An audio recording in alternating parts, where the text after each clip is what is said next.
Почитувани, Заев и СДС со години не ги негираа аудио снимките во кои се вели дека Миодраг Давидовиќ Дака му дал 300.000 евра и 2.000 метри квадратни земјиште на Заев. Посредникот на Заев, Зоран Милевски Кичеец, според аудио снимките кои излегоа во јавноста во 2020 година, го рекетирал прорускиот бизнисмен Дака, кој му дал 300.000 евра и 2.000 метри квадратни земјиште на Заев за возврат да добие бизнис услуга.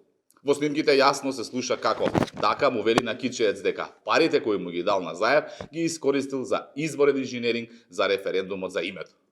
Овој круг стигнува и до тогашниот владин генерален секретар на Заев Драги Рашковски, што значи само едно, а тоа е дека тогашната власт на СДС била поврзана со прорускиот бизнисмен Дака, а потоа и помагале за менување на дуб во град во Западна Македонија, но за тоа ќе го потсетиме македонскиот народ на утрешната пресконференција.